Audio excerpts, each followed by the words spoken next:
Hi, I'm your host Tish Tansil, and this is URBANesque Living.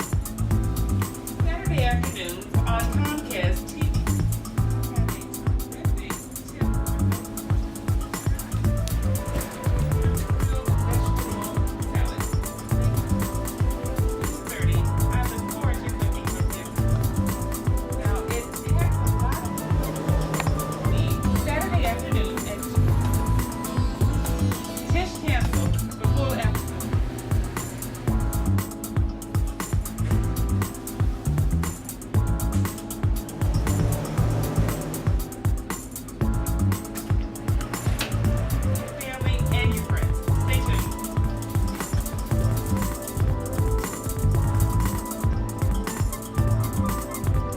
Hi, welcome to URBANesque Living, and today I'm going to help answer that question that a lot of you have about those finds at the farmer's market.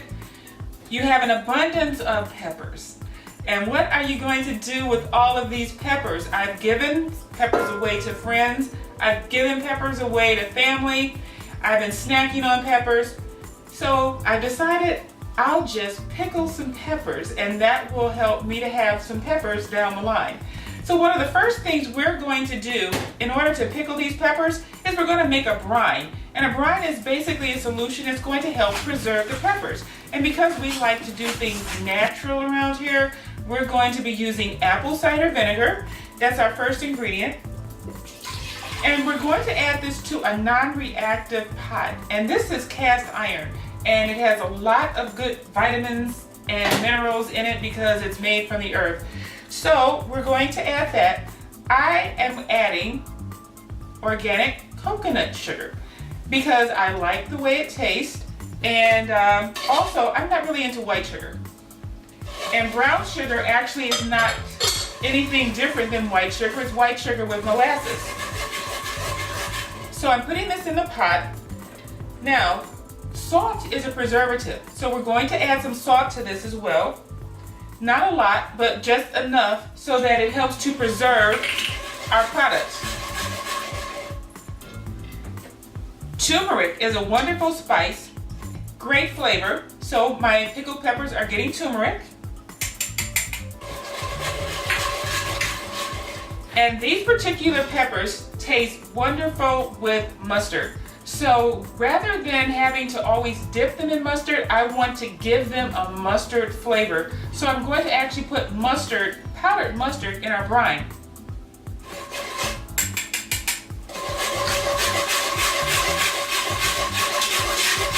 And I'm just going to stir that. And last but not least, this is just one of my personal favorites. I love pickled ginger. And because these peppers are a little bit on the sweet side, I want to add a little bit of an interest and, add a little bit more of a flavor profile to these peppers. So I'm going to add some ginger, and this is fresh ginger root in slices. So I'm going to turn on my cooktop, and we're going to let this simmer for about 5 minutes to let those flavors merge. And you can simmer this on a low temperature. I like to start my induction cooktop high, and because it cooks so quickly, I start it high, and then as I see it warming up, I turn it down. And the reason why we're only letting this go for 5 minutes is because induction cooktops cook very quickly. On a regular cooktop, it would take almost 5 minutes for this to heat up, but on an induction cooktop, this heats up almost immediately. Remember to stir that so you can get all of the flavors in.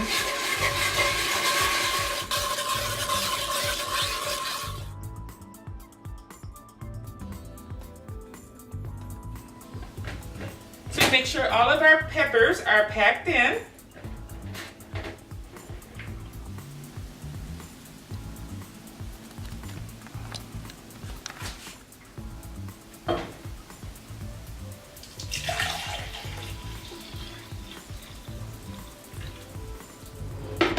Okay, so this is our brine, and this is a little bit dark. If you want it clearer, you can make this with the clear white vinegar. You can use white sugar, and you can use a little bit less spice.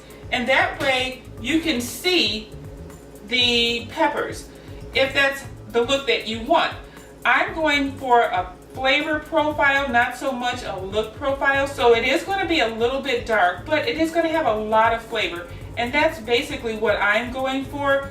That's your decision. If you want it a little bit lighter, then by all means use white sugar and white vinegar. And that way you can see the color coming through. So right now what I'm going to do is fill the containers with our brine.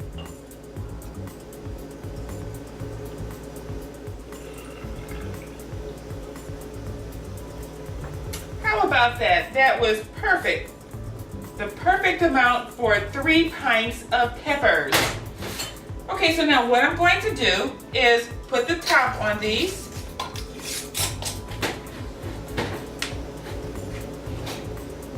And we're going to let this sit at least for a week.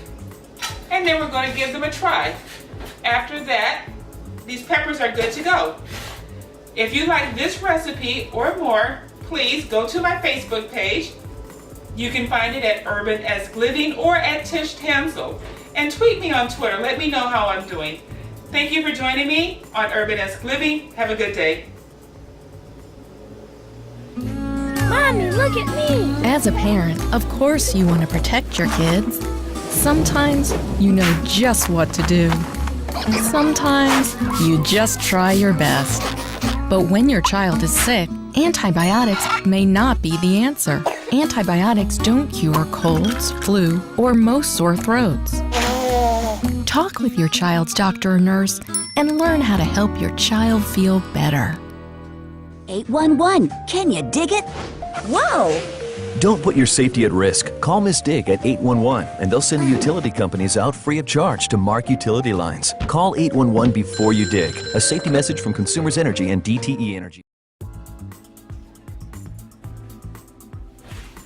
Hi, welcome to URBANesque Living. I'm your host, Chef Tish Tansil, and today I have a low-cal, delicious snack for you.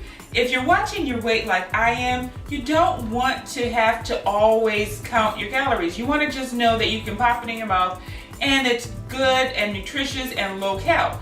Well, we're going to have stuffed peppers, but not the kind of stuffed peppers that you normally think of with the cream cheese. We're going to do this a different way. Stay tuned.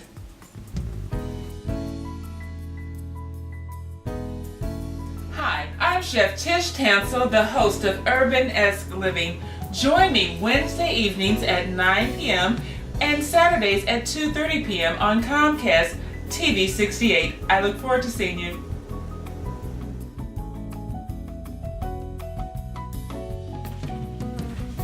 Hi, welcome to URBANesque Living, and I'm Chef Tish with a fitness tip. We're all watching our calories, and this is a perfect time of year to indulge in the fresh fruits and vegetables in the state of Michigan. So I'm going to show you how to do some stuffed peppers. And usually when you think of stuffed peppers, you're thinking of a pepper that's cooked, stuffed with meat, with cheeses, with all kind of things that can just blow your waistline out of proportion. Well, this is a different type. We're going to take these beautiful yellow peppers that I found at the farmer's market, and we're going to actually stuff these. And this is such a quick and easy snack recipe. Now, these peppers have a lot of vitamin C, they have a lot of fiber, and these are a little bit on the sweet side, so it actually kind of satisfies a number of different taste sensations, plus it keeps you full.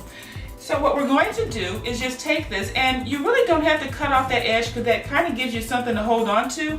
We're just going to slice this in half.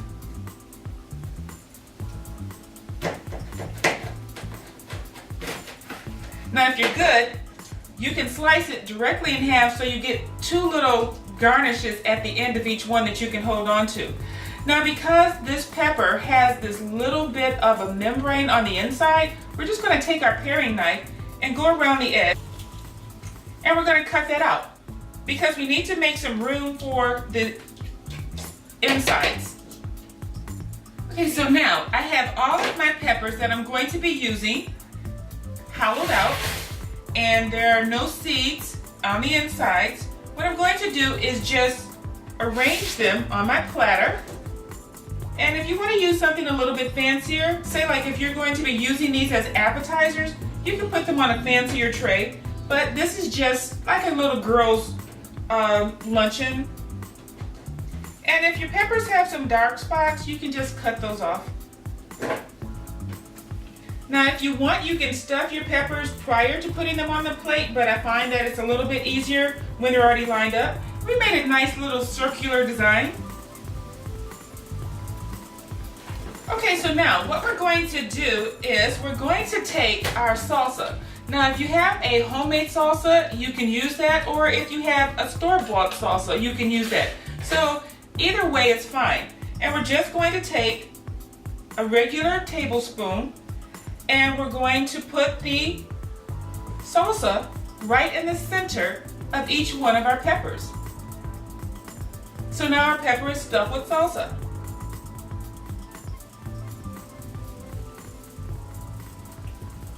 Okay, now that's beautiful. Our plate of peppers is prepared and ready to snack on. This is a wonderful low-calorie snack that you can serve to your guests, or you can just have while you're sitting around watching television. It's high in vitamin C, high in fiber, and a great flavor, and it will help fill you up without filling you out. That's very urban-esque. And you can also just eat them pepper by pepper. You don't have to make a plate of this in order to eat this and enjoy this snack. This is something you can eat at any time of the day or night, and it's going to be a very healthy alternative to a higher calorie snack. If you want to find out more information about this recipe and others, please go to my Facebook page. That's at URBANesque Living, or you can find me at Tish Tansil. I'm also on Twitter, so you can like me on Twitter. Thank you for joining me on this edition of URBANesque Living. Have a good day.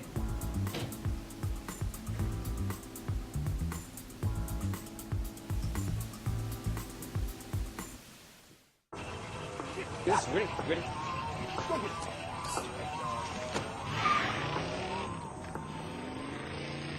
Oh, come on, Randy.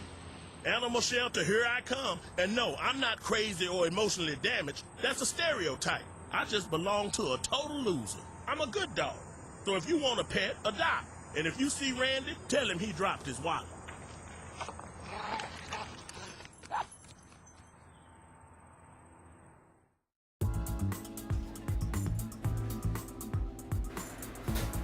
Hi, welcome to another edition of URBANesque Living.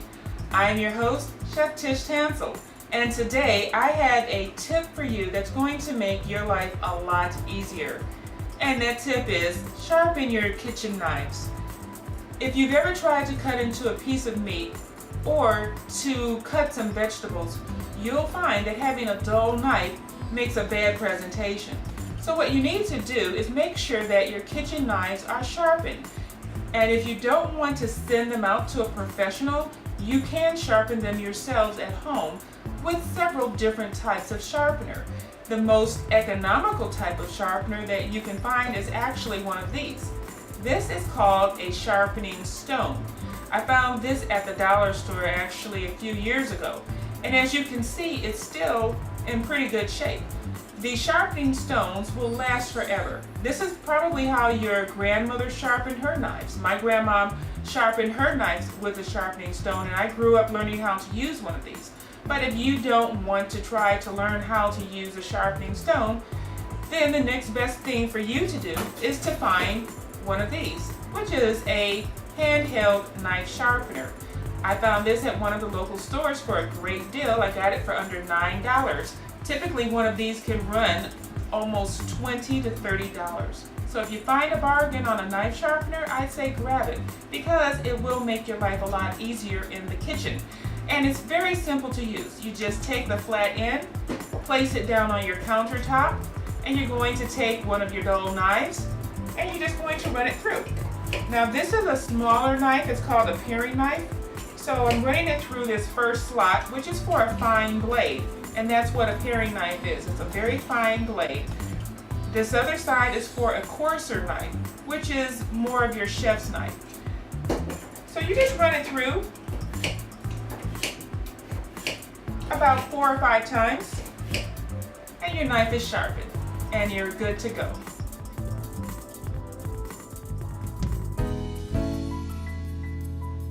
Hi, I'm Chef Tish Tansil, the host of URBANesque Living. Join me on Comcast TV 68 Wednesdays at 9 o'clock p.m. and Saturdays at 2:30 p.m. I look forward to cooking with you.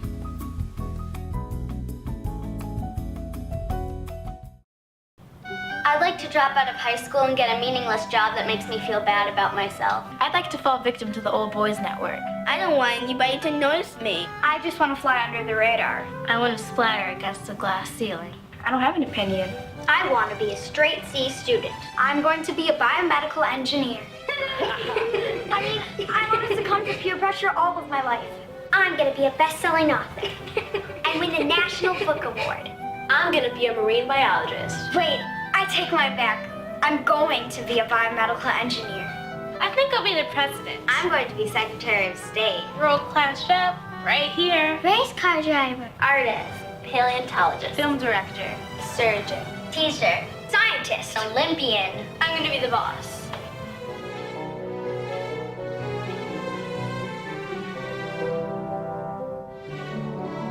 I'm going to change the world. Welcome to URBANesque Living. I'm your host, Chef Tish Tansil, and today I'm doing a show on relish. I love relish. I love to put relish over my vegetables.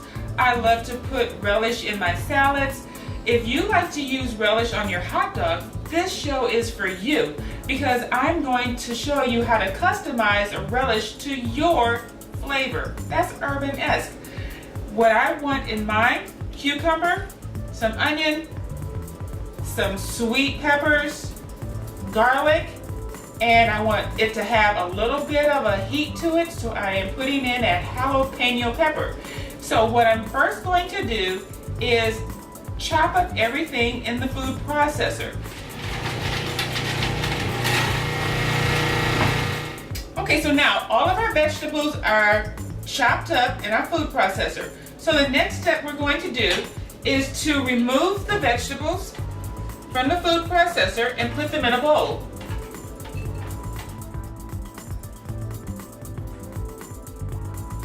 So as you can see, there are some pieces that are not done. They're a little bit larger, so we're going to pick those out because we don't want those in our relish. Okay, so there were a couple of big pieces in here that were missed by the food processor. Sometimes that happens, it's not a big deal.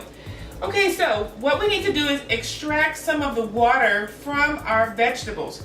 And how we're going to do that is by adding some salt. This is about 1/8 of a cup of salt. And don't worry, we're going to be draining it. And I'm really not going to add that much of it. I'm going to add about half of that because I really don't like to add a lot of salt to my food. I think that sometimes food is oversalted, and that's one of the benefits of making your own homemade relish is that you can gauge how much salt is going to be in it. Okay, so we're just going to let this sit for 30 minutes. Stay tuned, and when you come back, we'll go to the next step.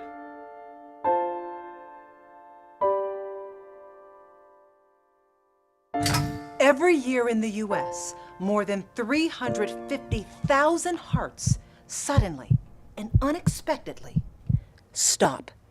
But they didn't have to. Early intervention could have saved their lives. I'm Shawn Robinson.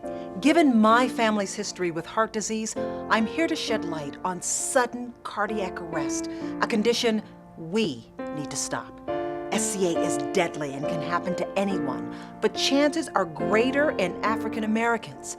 Most high-risk patients do not receive recommended treatments. Over 60% of African Americans think they don't need to go to the doctor after experiencing heart disease symptoms. It's time to arrest your risk. Talk to your doctor. Stop SCA before it stops you.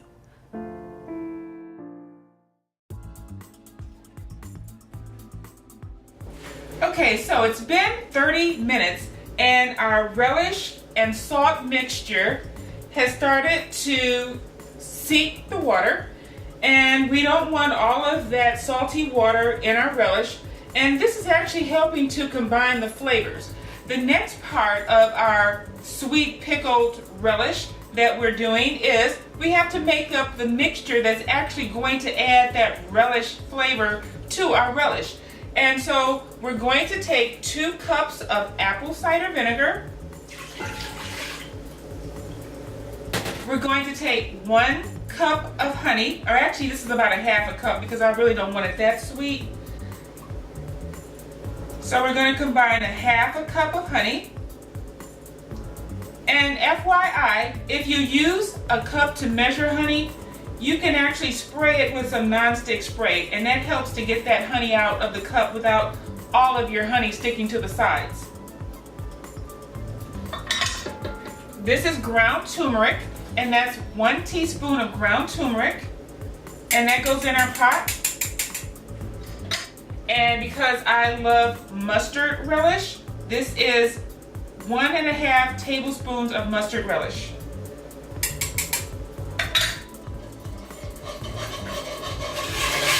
Okay, so while our mixture is simmering for 5 minutes, what I'm going to do is to drain our mixture of our relish, onions, cucumber, and garlic, because we need to drain off some of the water before we add it.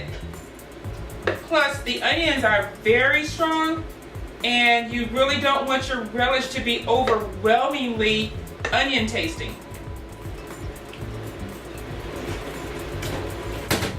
So I'm going to press this down a little bit to squeeze out some of the liquid to it. Okay, so I'm gonna let that rest for a second. And we have a few more minutes before this is ready. But you should smell it, oh my goodness. The mustard in here is just really opening up your sinuses, and that's one of those great things about mustard that I love, is that you eat it and you breathe in and it just kind of clears your whole breathing passages. So that's wonderful. Plus it has a little kick. I love mustard with a kick. This is really going to be a very pungent relish. It's going to be great over hot dogs, and it's going to be great in your deviled eggs, and great with your Thousand Island salad dressing. So there's a lot of wonderful things that you can do with relish besides just putting them on a hot dog. Now, as you can see, this is how much liquid drained off of our relish mixture. So now that it's drained, what I'm going to do is lower the temperature, and I'm going to add this relish mixture to our liquid. And we're going to let this simmer for about 30 minutes. Okay, so now our spices that we added, our turmeric and our mustard, are combining with the onion and the cucumber, and it's really a wonderful smell. I hope you try this because it will only enhance your hot dogs. It will make those deviled eggs incredible, and if you make your own Thousand Island dressing, it will add a little kick to that as well. But when people come over to your house, they're going to be looking forward to your special relish mixture. So we're going to give this 30 minutes to simmer. Stay tuned. I'm a celebrity. I'm a celebrity. I'm a celebrity. I'm a celebrity. If I told you to do something, You do it, right? You do it, right? If you want to be cool, that is. I can make you cool. If you want to be popular. If you want to be popular. Like me. If you want to be hot. be hot. If I told you to dress like me, talk like me, would you? You do it, right? If I told you water runs uphill, Would you trust me? I'm not a doctor, but I play one on TV. you wouldn't believe me just because I'm famous. Because I'm an actor. Because I'm on Because TV. I'm a singer. Because I'm in movies. I'm a recording artist. choreographer. Because I play a different person on a TV show. Don't think for yourself. Do you think everything they say is true? It's true. Question everything. No one should tell us how we should look. No one should tell you how you should look. Pay attention to the way Women and girls are portrayed in the media. On television, movies, magazines, ads. The way we are portrayed. Pay attention to what you're watching. I'm a celebrity. So do what I say. watch what you watch. Watch what you watch. Watch what you watch. Now, 30 minutes have passed, and you can really smell all of the wonderful flavors that are in this relish. you are going to relish your relish. Now, it's a bit warm, and we're going to put these in containers because not only do I like relish, but I would like to share my special relish with my friends and family. So I went to the store and got these little mason jars. This is about a pint size. They come a little bit smaller than this if you want to give a little bit less and spread the joy. But I cleaned these out. When we do a show on canning, I'm actually going to show you the canning process. But because we are going to be eating these right away, we don't need to can them. We're not going to be storing these on a shelf in the basement for months to come. This is something that's going to be eaten within the next few weeks. Because it has this vinegar in it, it's going to last a bit longer. You can store these in the refrigerator and they will do just fine. Not long term, but for the short term and as gifts, these are fine to give without the canning process.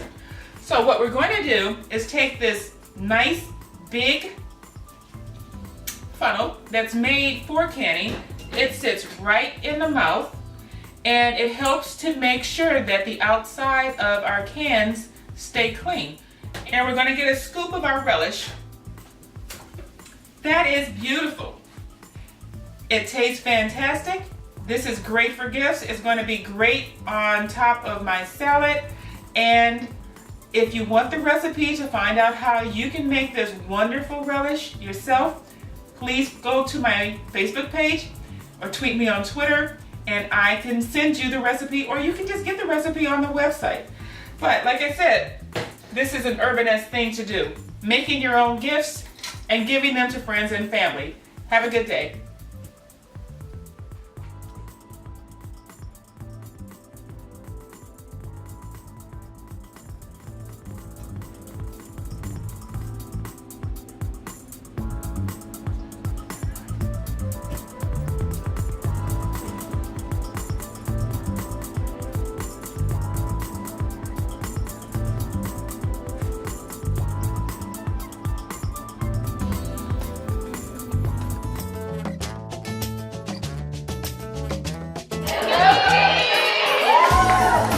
To all you kids who are interested in starting swimming, get into it. It's a lot of fun, it's a great sport. I've always enjoyed it since I was 6, so get into it, set some goals, just enjoy the water and you'll have a blast.